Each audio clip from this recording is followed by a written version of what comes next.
Assalamualaikum warahmatullahi wabarakatuh. Perkenalkan kami di sini dari kelompok B4. Saya sendiri Muhammad Amir Farudin dan dua teman saya, Sabrina Damayanti dan Dwi Meli Aprilisari.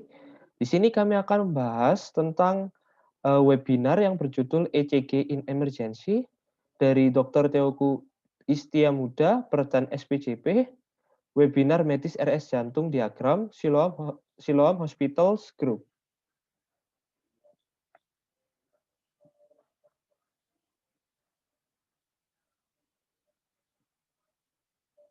Pertama-tama, pada webinar tersebut membahas tentang ECG. ECG sendiri itu merupakan sebuah alat yang praktis, portable, cepat yang mengandung informasi pada jantung untuk kepentingan diagnosis. Alat ini sangat penting digunakan pada saat keadaan kegawat daruratan, karena pada kondisi tersebut membutuhkan diagnosis yang cepat, namun tetap akurat untuk menentukan penanganan selanjutnya. Selanjutnya, berikut adalah proses impuls. Pertama-tama, SA node merupakan produksi awal dari impuls sebelum diantarkan ke seluruh bagian jantung. Selanjutnya, melewati jaras interarterial dan berhenti sejenak di AV node. Selanjutnya dihantarkan melalui AV bundle menuju ke ventrikel kiri dan kanan melalui cabang berkas. Selanjutnya akan disebar merata melalui serabut Purkinje.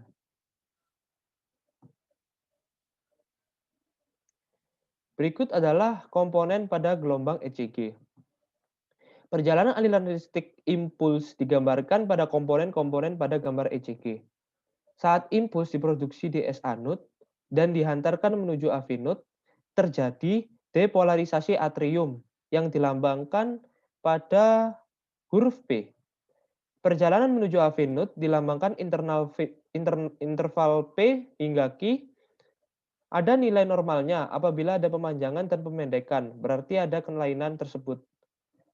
Adanya kompleks KEQ-RS menggambarkan depolarisasi ventrikel. Saat Q di AV node, saat R dan S depolarisasinya di cabang kiri dan kanan.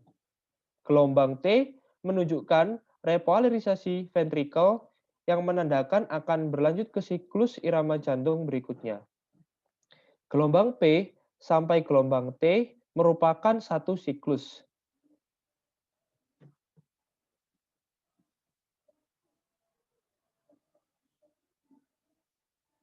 Selanjutnya, berikut adalah gambar ECG normal. Untuk mengetahui adanya kelainan atau tidak, maka harus mengetahui gambar ECG normal. Berikut adalah gambar ECG normal dan harus diinterpretasi satu persatu irama sinus, memiliki kategori masing-masing. Irama sinus paling gampang, gelombang lead positif di lead AVF dan di lead 2, negatif di AVR, yang menandakan gelombang dari sinoatrial node. Lalu, selanjutnya melihat PR intervalnya, dalam batas normal ataukah tidak. Selanjutnya, melihat gelombang QRS-nya secara morfologinya. Apakah durasinya terlalu panjang ataukah terlalu pendek ataukah normal pada semua lead. Kemudian, segmen ST terdapat perubahan ataukah tidak. Yang terakhir dengan melihat gelombang T dan juga keteraturan irama jantungnya, apakah irregular atau reguler. Selanjutnya, melihat heart rate-nya normal atau tidak. Takikardi atau brakikardi. Baru selanjutnya bisa membedakan antara ECG normal dan ECG yang abnormal. Nah, berikut ini merupakan contoh dari ECG abnormal. Terkena penyakit atrial fibrillation with rapid ventricular response.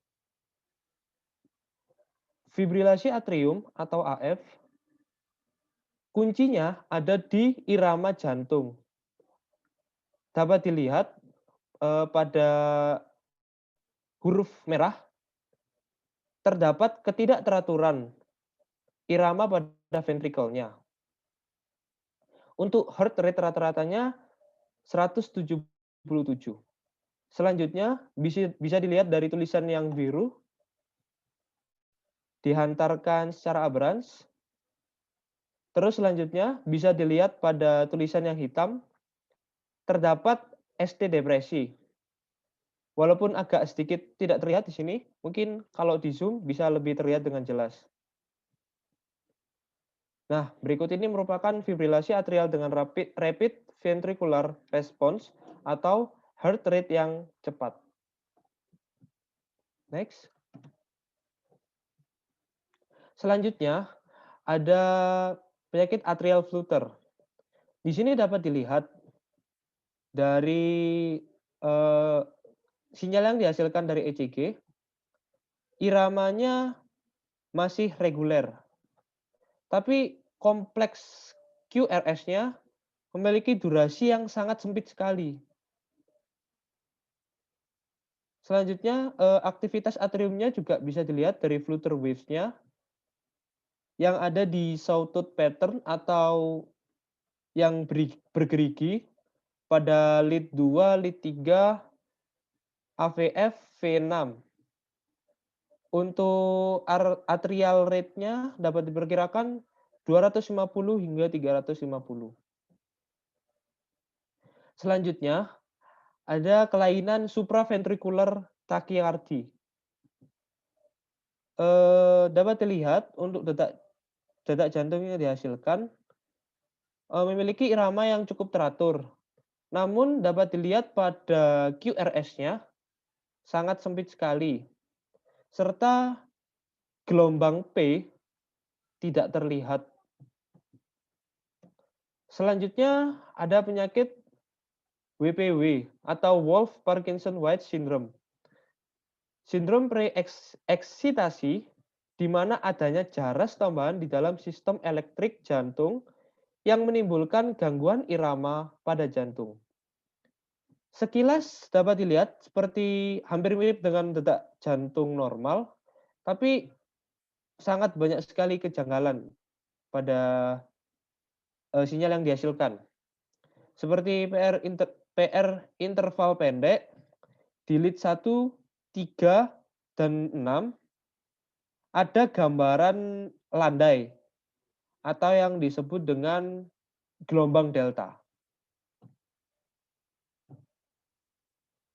Berikut adalah apabila penyakit tersebut telah sangat parah, dapat menyebabkan detak jantung sangat tidak beraturan dan bisa berakibat fatal.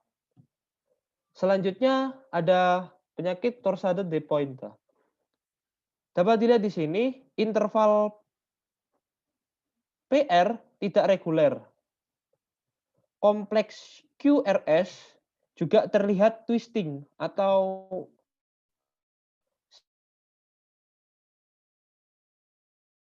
tidak jelas. Amplitudonya juga tidak beraturan, ada yang ke atas, ada yang ke bawah. Untuk ventricular rate-nya sekitar 200 sampai 300 beat. Dan kejadian ini tidak sustain atau tidak bertahan lama. Kalau semisal kejadian ini berlangsung lama, maka dapat didiagnosis sebagai ventricular fibrilasi. Next. Selanjutnya, ventricular fibrillation. Dapat dilihat di sini, untuk gelombang P-nya pada data ECG tersebut tidak jelas. QRS-nya juga kompleks dan gelombang T tidak dapat terlihat lagi. Gelombangnya sekitar 150 hingga 500 per menit.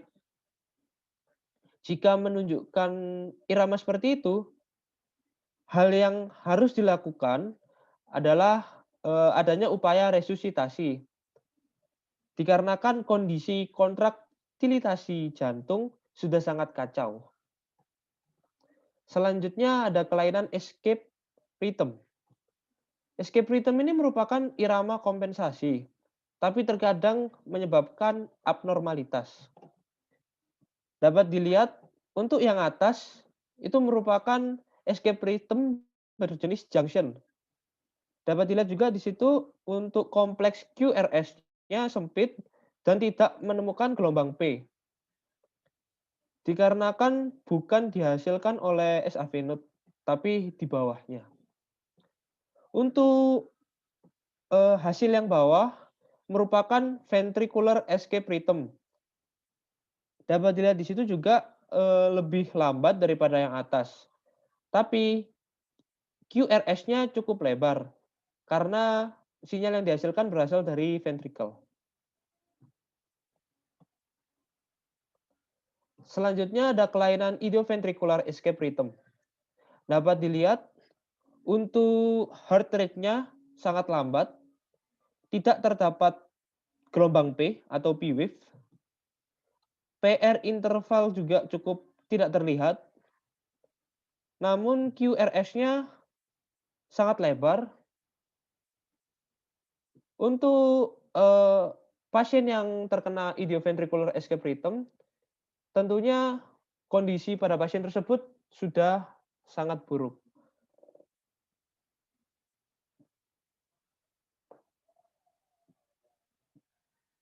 Selanjutnya ada sinus arrest. Dapat dilihat yang pertama adalah sinus arrest or exit block. Jadi setelah ada gelombang atau setelah ada detak jantung, selanjutnya sinyalnya berbentuk datar atau detak jantungnya hilang secara tiba-tiba. Untuk yang kedua, ada sinus arrest or exit block with junctional escape. Selanjutnya, setelah ada detaknya, terus rehat beberapa saat, datar. Selanjutnya, notasi AV node mengambil alih agar menjaga siklus irama jantung dalam bentuk junctional escape.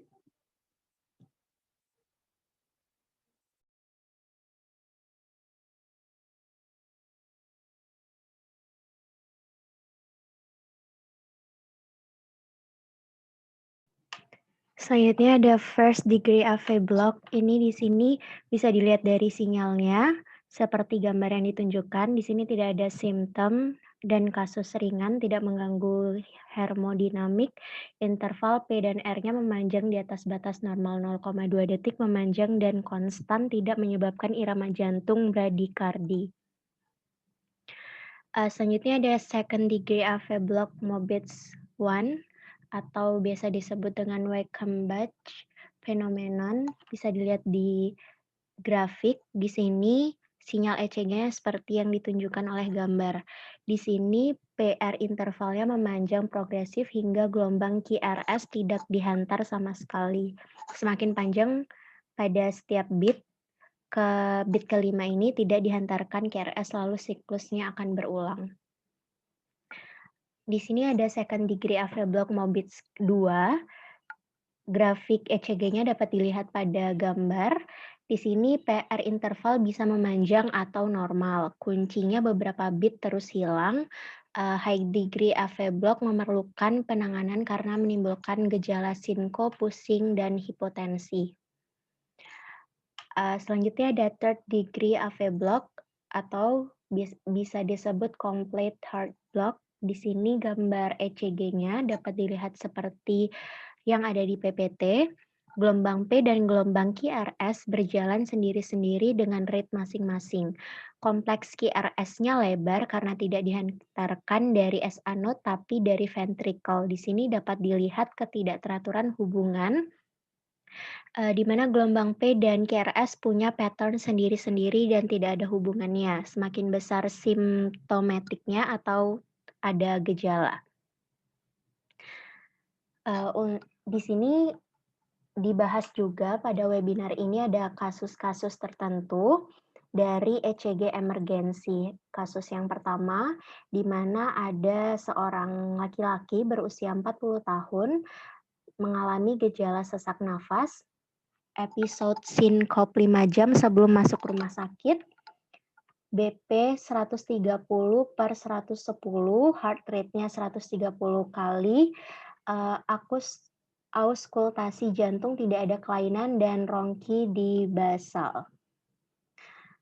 Di sini dapat dilihat grafik ECG-nya, di mana sinus trakikardi QRS rate 140 bpm, QRS axis normal, P wave-nya normal, PR intervalnya kurang dari 0,22 milisecond, QRS duration-nya kurang dari 0,12 milisecond, di mana itu bisa dikatakan sempit, dan Q with ST elevation-nya V1 V1-3, 1 AVL ST elevation-nya itu berada di V4 hingga V6. Untuk terapinya bisa primarily PCL jika belum ada rumah sakit, belum ada fasilitas PCL, dikarenakan di bawah 6 jam bisa mempertimbangkan fibrinolitik dan dirujuk di RS yang memiliki fasilitas PCL. Kasus kedua, di sini ada laki-laki berusia 50 tahun, di mana mengalami chest pain selama 4 jam sebelum berada di rumah sakit. Lalu dia memiliki risk factor, BP-nya 56/60 mmHg, heart rate-nya 50 bpm, dan ekstremitasnya terasa dingin. Di sini dia grafik ECG-nya seperti gambar ini. Dari gambar ini dapat dilihat lead 1, 2, 3 pada AVR, AVL, AVF cukup jelas. TA, VB, ST elevation 2, 3, dan AVF. AV block diagram 3 karena gelombang P berjalan sendiri-sendiri tidak selaras dengan QRS. Ini dugaannya mengalami akut inferior STEMI. Untuk terapinya, perekaman lead posterior dan lead ventricle kanan V3R dan V4R memastikan ada keterlibatan di daerah tersebut atau tidak. Pada invert inferior adalah pembuluh darah jantung koroner yang sering mengalami lesi dan sirkulasi jantung koroner dominan kanan. Sehingga pada kasus ini disertai shock kardiogenik karena ada keterlibatan daerah posterior atau ventricle kanan seringkali disertai shock kardiogenik. Untuk kasus yang ketiga, di sini ada perempuan dengan umur 56 tahun mengalami gejala sesak di dada 8 jam sebelum berada di rumah sakit. Ini dia sesak nafas untuk pertama kalinya. Risk factor-nya HT, untuk BP-nya 140/90 mmHg, heart rate-nya 80 bpm, dan physical exam-nya unremarkable. Untuk ECG dari orang tersebut adalah seperti gambar ini, di mana SR QRS rate-nya 76 bpm. Lalu QRS axis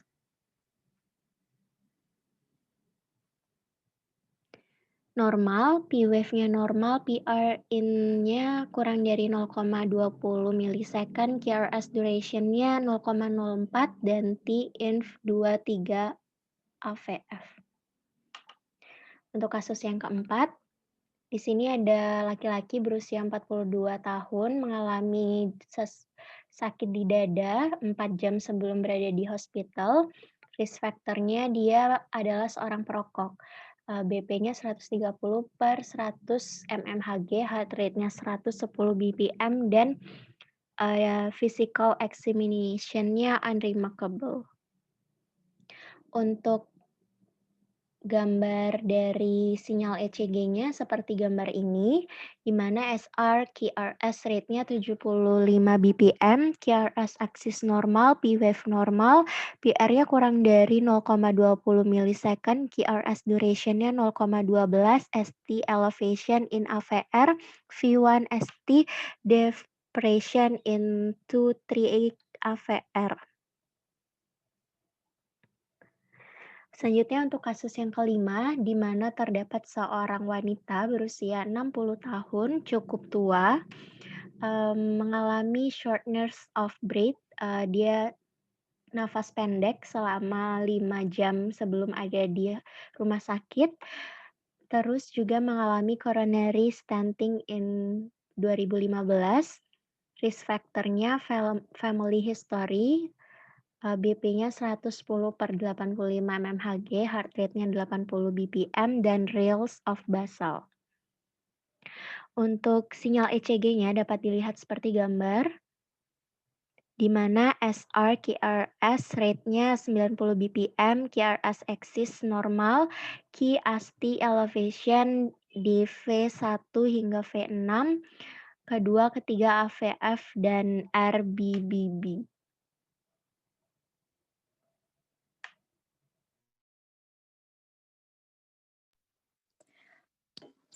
Baik, saya lanjutkan. Lalu kasus berikutnya yaitu kasus ke-6 dengan pasien berumur 54 tahun. Nah, di sini keluhan klinisnya yaitu nyeri ulu hati dari 4 jam sebelum masuk rumah sakit dan seringkali dengan gangguan seperti itu seringkali disangka sebagai dispepsia.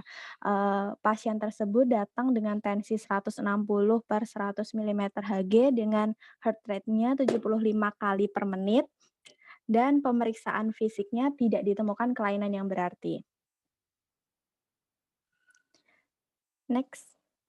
Nah, di sini kalau dilihat dari ECG-nya dapat diinterpretasikan adanya irama jantung yang cukup teratur, QRS rate-nya 60 kali per menit, QRS axis-nya normal, P-wave-nya normal, PR interpretasinya juga normal, QRS durasinya juga normal, tapi di sini ada sedikit kelainan yaitu ST elevasinya di lead 2, 3, AVS lead 5, dan lead V6. Nah, di sini di lead 1 itu ada sedikit ST elevasi yang bisa dilihat. Jadi di sini bisa dikategorikan sebagai kasus STEMI inferolateral yang melibatkan dinding inferior dan dinding lateral dari ventrikel kiri. Jadi sebenarnya kasus-kasus STEMI itu paling sering didapatkan pada gawat daruratan sehari-hari sehingga kasus ini sebenarnya cukup marak terjadi seperti itu. Next. Nah, kasus berikutnya yaitu seorang pria berumur 42 tahun dengan chest pain-nya itu 6 jam sebelum masuk rumah sakit dan sebenarnya chest pain-nya itu sudah sering terasa sejak 1 tahun yang lalu saat digunakan untuk beraktivitas berupa berjalan sejauh 100 meter dan dapat hilang dengan sendirinya hanya dengan istirahat. Nah, saat datang diukur tensinya yaitu sebesar 140/80 mm Hg dengan heart rate-nya 70 kali per menit dan melalui pemeriksaan fisik masih dalam batas normal, tidak ada kelainan yang berarti. Next. Nah, di sini bisa dilihat dari rekaman ECG-nya, bisa diketahui bahwa interpretasi irama heart rate-nya itu 68 kali per menit, di mana axis QRS-nya itu normal, P-wave-nya normal, PR intervalnya juga normal, QRS durasinya juga cukup normal, tapi bisa dilihat bahwa didapatkan T bifasik di V1 dan V3 gelombang T-nya itu bifasik. Nah, sebenarnya apa sih artinya kayak gitu? Artinya tuh ada komponen positif dan komponen negatifnya. Lalu ada juga di T inverted di lead 1 dan V4, di sini tuh hampir sama seperti yang kasus tadi, bisa didiagnosa sebagai InSTEMI, tapi di sini ada gambaran yang khas yaitu ditambah dengan Whelan syndrome. Nah, Whelan syndrome itu sendiri sebenarnya menandakan adanya lesi yang kritikal alias biasanya disebut sebagai stenosis yang cukup sempit di LAD dan biasanya di pangkal yang cukup penting. Nah, karena itu pembuluh darah yang cukup besar dan cakupan area miokardnya itu cukup luas sehingga penyakit ini itu seringkali menimbulkan komplikasi berupa aritmia VT. Jadi harus segera ditangani. Next.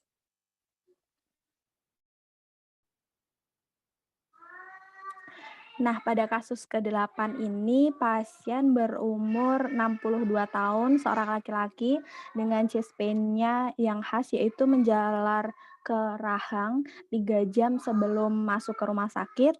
Nah, sebenarnya chest pain ini sering dirasa setelah aktivitas mandi ataupun berjalan dan dia sudah punya riwayat koroner 1 tahun sebelumnya. Setelah diukur, tensinya 120/100 mm Hg dengan nadinya 80 kali per menit. Nah, pemeriksaan fisik dalam batas normal, tidak ada kelainan yang berarti. Bisa langsung dilihat ke rekaman ECG-nya. Nah, di sini bisa dilihat bahwa irama sinus rate-nya itu 68 kali per menit, di mana left axis division di AVS itu negatif dan di lead 1 dia positif. Nah, P wave-nya juga normal sebenarnya dan PR intervalnya juga cukup normal, QRS duration-nya normal, tapi di sini ada T inverted di lead 1, AVL dan juga V1 sampai V6. Jadi cukup banyak lokasi T inverted. Nah, di sini adalah bisa didiagnosa sebagai kasus unstable stemia atau biasa juga disebut instami dan juga Whelan syndrome seperti kasus sebelumnya tadi yang nah, kasus penyakit ini tuh sebenarnya bisa berlanjut menjadi adanya non sustainable VT sehingga pada kasus seperti ini itu perlu adanya intervensi yang cepat. Next. Nah, ini adalah gambaran rekaman ECG-nya setelah beristirahat. Jadi non-sustained VT-nya bisa seperti ini. Bisa di-next. Oke, selanjutnya kasus ke-9.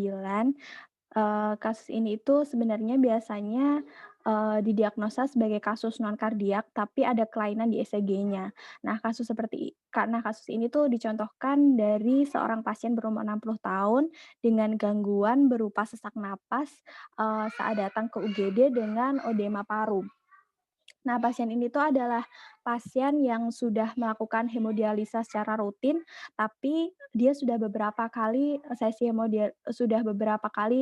melakukan sesi hemodialisa seperti itu. Nah, setelah dilakukan cek ECG, didapatkan bahwa heart rate-nya itu bisa turun sampai kurang dari 10 kali per menit. Bisa di-next.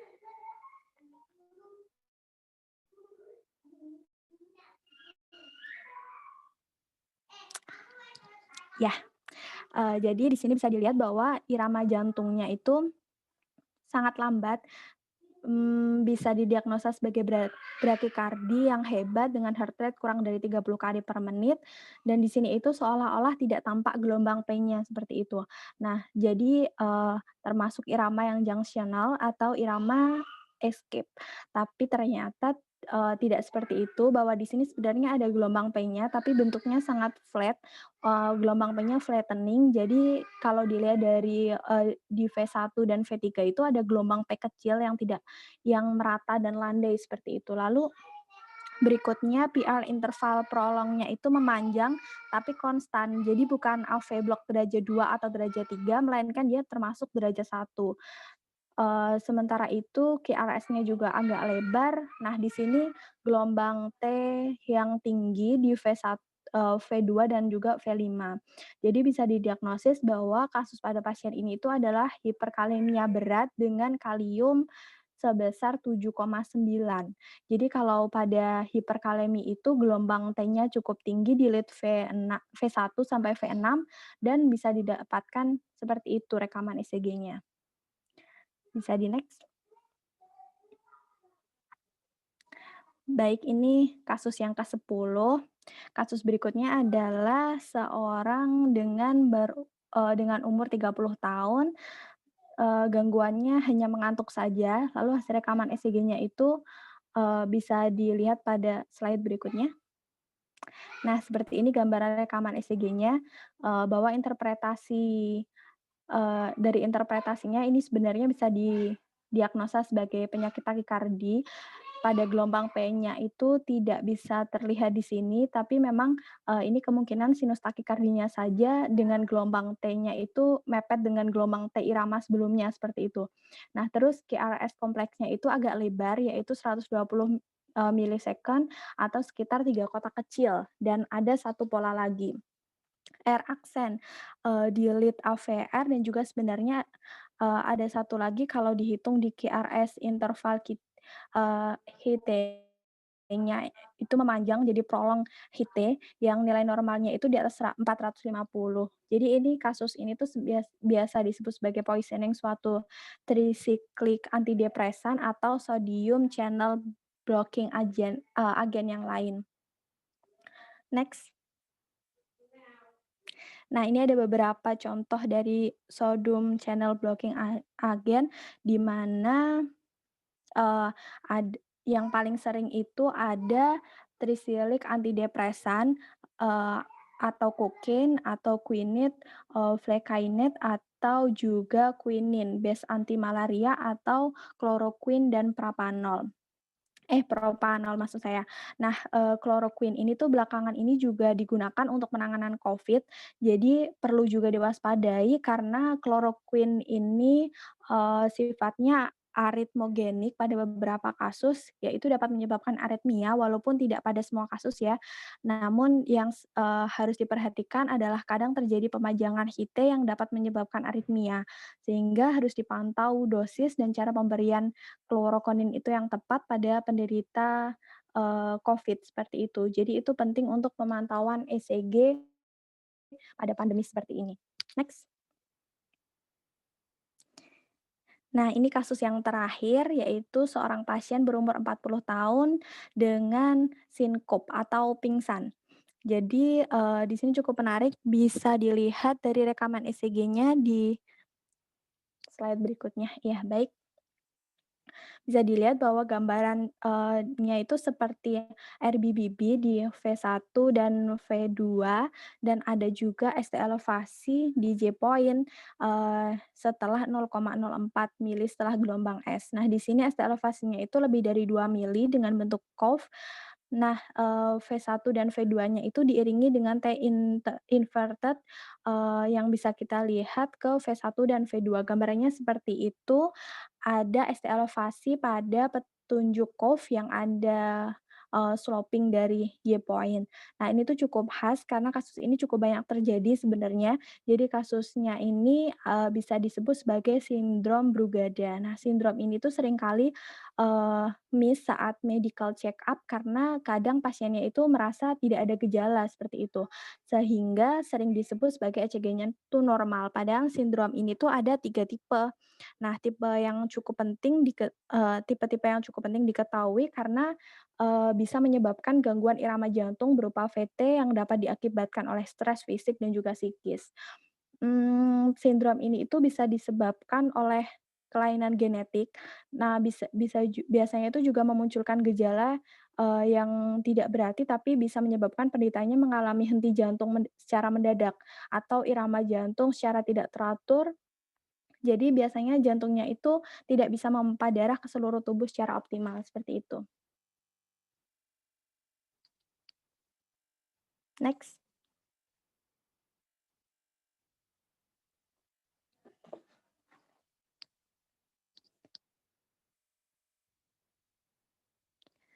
Baik, sekian presentasi dari kelompok kami, kelompok B4. Atas segala kekurangannya kami mohon maaf yang sebesar-besarnya. Wassalamualaikum warahmatullahi wabarakatuh.